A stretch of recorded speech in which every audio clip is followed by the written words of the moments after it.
¿Vamos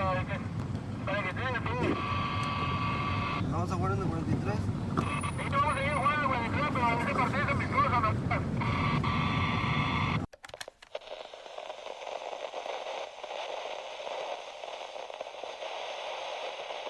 What's happening, everybody? Sit back and let's have a blast. It's the Theassassinrapper podcast, the super duper broadcast. I'll be talking about books, comics and movies. I'm feeling it already, man. This is kinda groovy. Whether you love crime fiction, scary stories or poems, all you gotta do is make the Theassassinrapper your podcast home. Hello everybody and welcome along to the Theassassinrapper podcast. I took a little break but I'm back with their third show and this is the arcade special. Now when I say the arcade special, I'm going to be talking about the arcade games in the 70s, the 80s, the 90s, and that's what I mean by arcade games, because what a lot of people don't know is the arcade games actually started around 100 years ago. Yes, you heard that right, 100 years ago. In the 1960s then, companies such as Sega, Nintendo and Taito, that's not Taito into crisps in Ireland, it's spelled Taito, and they began to produce electro-mechanical games for arcades. Now these games were like Periscope, Grand Prix, Duck Hunt, and so many more. Before that, the games, like way back, were like wooden pinball games and so much more. But they were always to test one's reflexes and dexterity. That is how we understand the term arcade games today. Now, I remember years ago in Cork City, the county where I'm from in Ireland, County Cork, there was a brilliant arcade called the Savoy. I remember going upstairs and the place was full of different arcade games, and I remember playing Final Fight 2, and I knew that I had to put the money in if I lost my life to get back in the game to try to finish it. And what did I do? I did finish it. I finished the game outright and I didn't even have to put that much money in. So you had a real interest in the game and doing well, because you know that just like now with movies, you can get movies on Netflix, and if you don't like it, you can just dispose of it, or well, not dispose of it, but what I mean is just forget about it and go to the next film. Or if you don't like that one, then pick another film. But years ago with the VHS, you had to pay for the VHS, and if you didn't like it, that was your tough. You have the money spent and you either watched or not, but the money's gone. That's the same with the arcade. Your money was put into the arcade machine and you had to play the game. So you were more likely to really focus on that game and to get your money's worth out of it. Unlike today with the Xbox One and the PlayStation 4 at home, you can play all day long and you're not really paying that much money unless you're paying for Xbox Live or whatever. Before I go on anymore, I must just say that my all-time favourite arcade game would have to be Kung Fu. What an absolute amazing game that is. From the start to the music, to the kicks, to the punches, to the 8-bit graphics. It is unbelievable. I loved every part of that game, and once again, I loved finishing that game in the arcade. And trust me, it did not take that many coins to finish it because I loved it so much and I got such a knack of doing the moves right and everything, and I'm sure I wasn't the only one. So I would love to know, everyone, what is your favourite arcade game? Is it Street Fighter 2? Is it Final Fight 2? Is it Kung Fu? Is it Pac-Man? It could be anyone. I would love to know. Just let me know in the comment section below. I said a while ago that Kung Fu game was 8-bit graphics, but I don't actually know was it 8-bit or 16-bit graphics, but all I know, it is very, very good. And since this is the arcade special, I will give a little rundown of what the game is all about.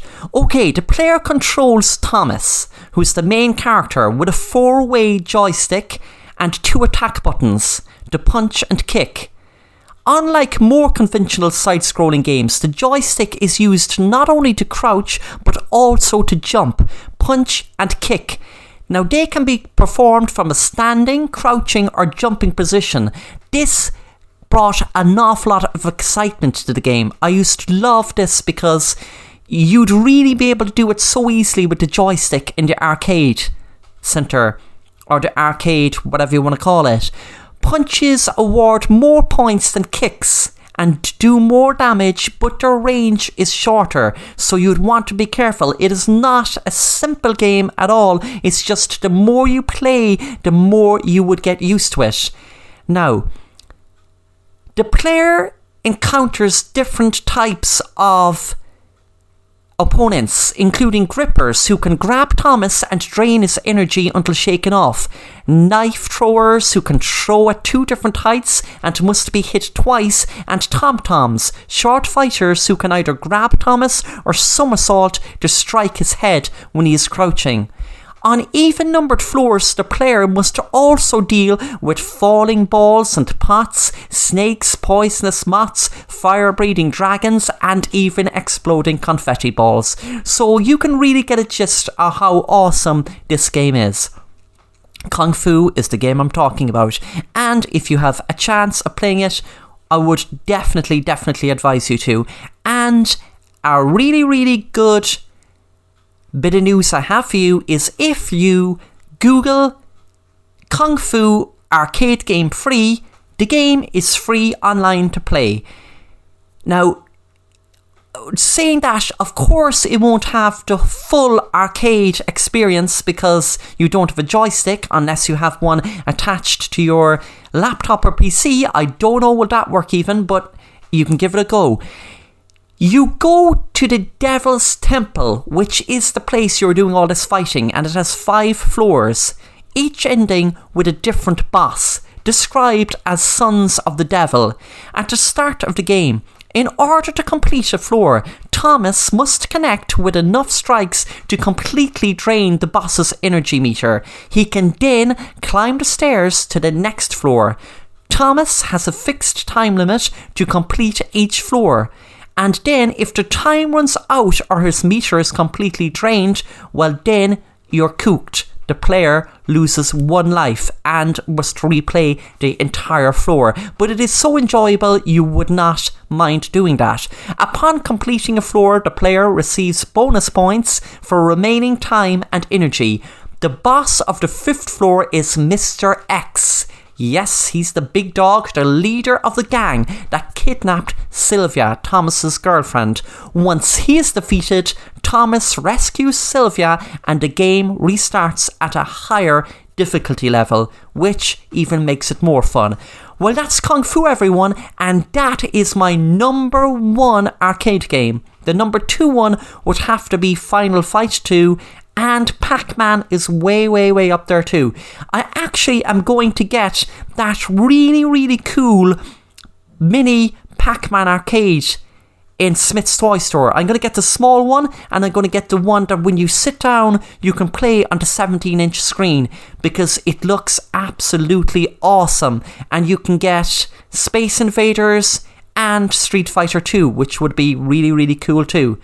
I hope you're enjoying this arcade special, everyone, and I would love to know, what is your favourite arcade game? What's your favourite experience or memory of arcades?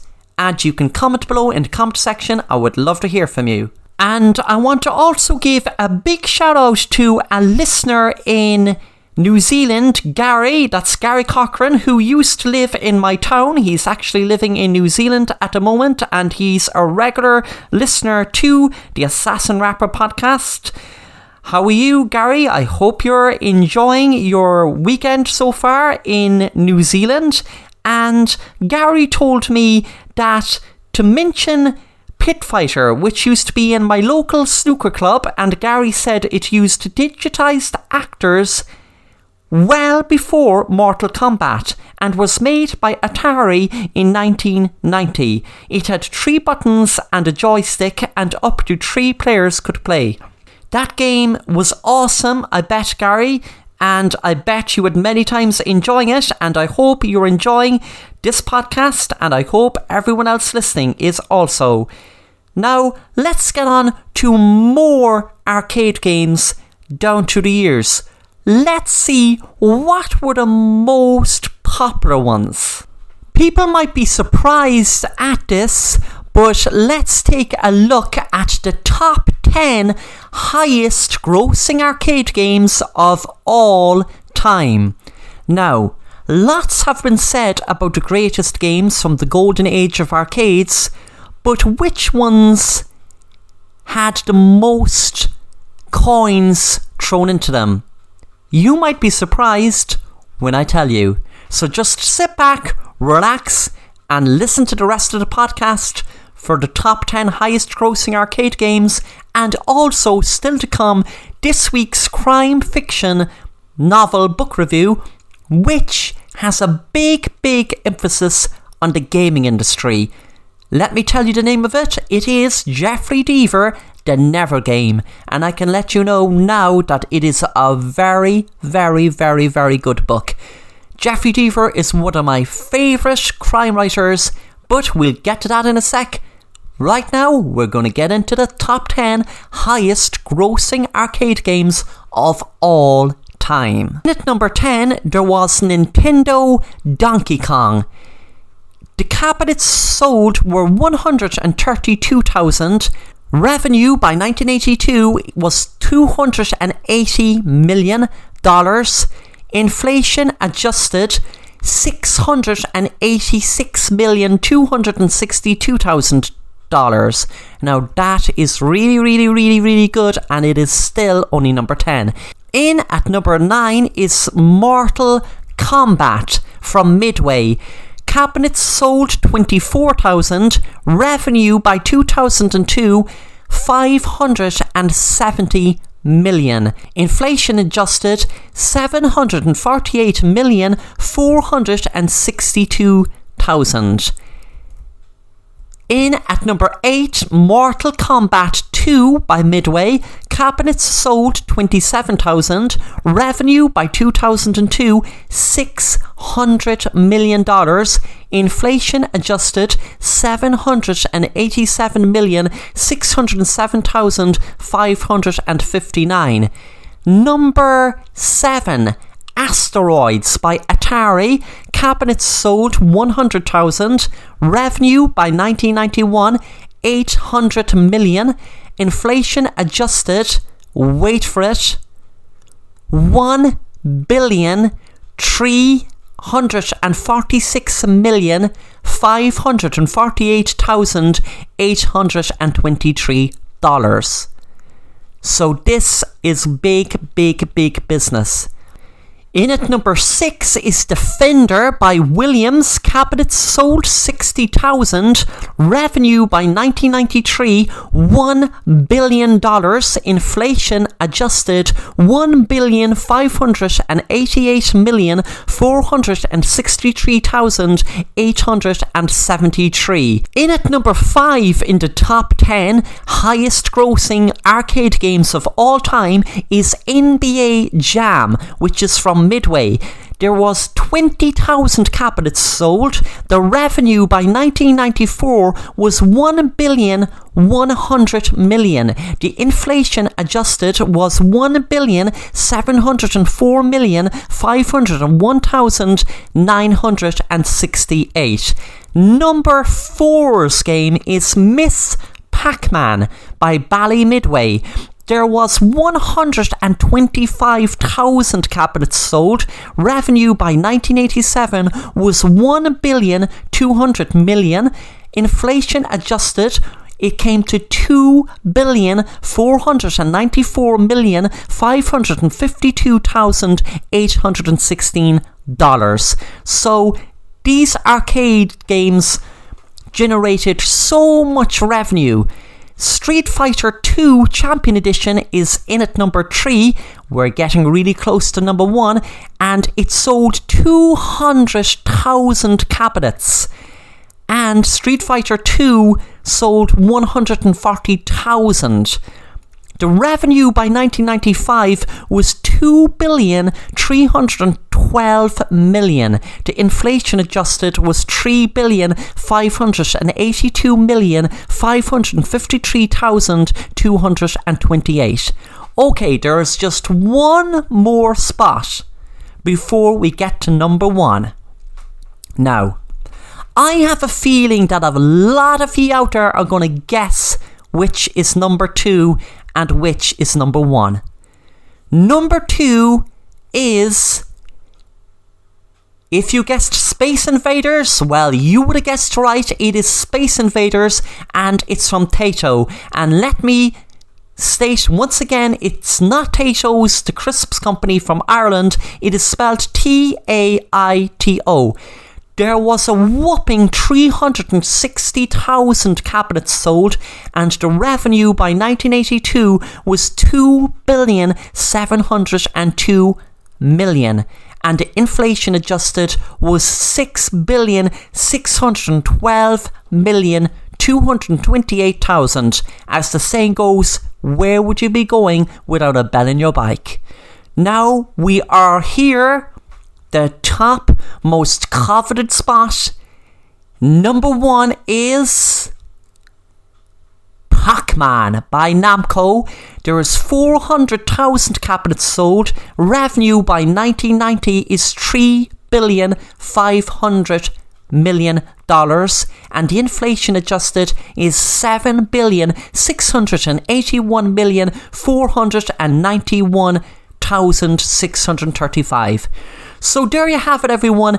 That is the top 10 most highest grossing games of all time. So let's recap them all again. Number 10 is Donkey Kong. Number 9 is Mortal Kombat. Number 8 is Mortal Kombat 2. Number 7, Asteroids. Number 6, Defender. Number 5, NBA Jam. Number 4, Miss Pac-Man. Number 3, Street Fighter 2. Number 2, Space Invaders. And number 1, Pac-Man. Well, I hope you enjoyed the arcade special, everyone. And now I am going to give a review of a book I read this week, which is by one of my favourite writers, Jeffrey Deaver. It's his latest book, The Never Game.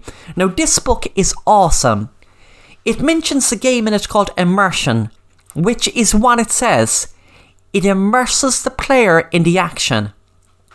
They put on these virtual reality goggles, and if they look at a tree, it might be a zombie. If they look at a car, it might be a tank. If they look at a cat, it might be a monster. It changes all their surroundings, and the aim of the game was to them be more into exercising instead of just playing a game sitting down. But this was in the book. Now, there are murders that they think are based on a game. Now, I don't want to give away everything. I could talk on and on about it, but I could just fill this review with spoilers, and I don't want that. So let me just read a little bit of what it says in the back. A student kidnapped from the park, an investigator running out of time, a killer playing a dangerous game. Karen Slaughter says it's Deaver's most riveting, most twisty, most unputdownable novel yet. Harlan Coben says lightning fast and loaded with twists. And Lee Child says no one in the world does it better than Deaver. Lee Child says on the cover, a wild and inventive ride. Now, this book is the character which you might be familiar with, or you might not, Coulter Shaw, who is... He's a reward, or I forget the word now, but what he does is he collects rewards. Now, what I mean by collects rewards is, let's say there's people missing, or there's a reward put out for them. Well, he makes a living by finding the people and collecting the reward. But this is what the whole story is about. He goes about helping find this girl, but there's murders connected, and they think it's connected to a game. Now, I'm not going to even mention the game. I'm not going to say no more about it because I'd be afraid that I would make this review just one big spoiler after another. But I can let you know that if you're into gaming, it is really good because there's one of the characters in it who's a real grinder at Twitch. She is a big Twitcher and she gets involved with Coulter Shaw in his investigation. Now, Jeffrey Deaver, I need to say no more other than that he is one of the top crime writers in the world, along with Harlan Coben and James Patterson. Now, talking about crime writers, there's a local crime writer here in Cork City, where I live, County Cork. She's called Catherine Ryan Howard, and she just released her third book, which is called Rewind. I'm reading it at the moment, and it is absolutely amazing. So I can let you know now that I will be reviewing that book next week. Well, everybody, I hope you enjoyed this week's podcast, their third podcast, and I know there was a bit of delay getting it out.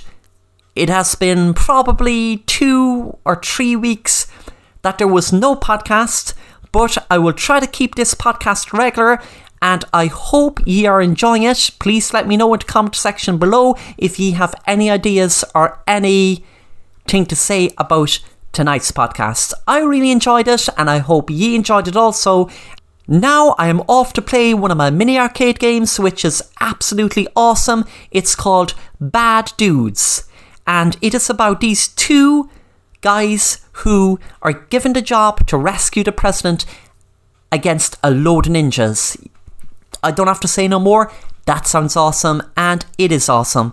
So until next time, everyone, thanks so much for listening, and also I will have lots more animated horror stories coming next week and lots more videos coming next week. There's going to be more cooking on the Theassassinrapper channel. There's going to be more reviews of collectibles, action figures, and lots more. I will be doing book reviews, comic reviews, graphic novel reviews, loads more. So if you haven't subscribed to the Theassassinrapper yet, I would really appreciate if you did, and be sure to hit that bell to be notified on new content. Thanks for listening, everyone. See you soon. Bye.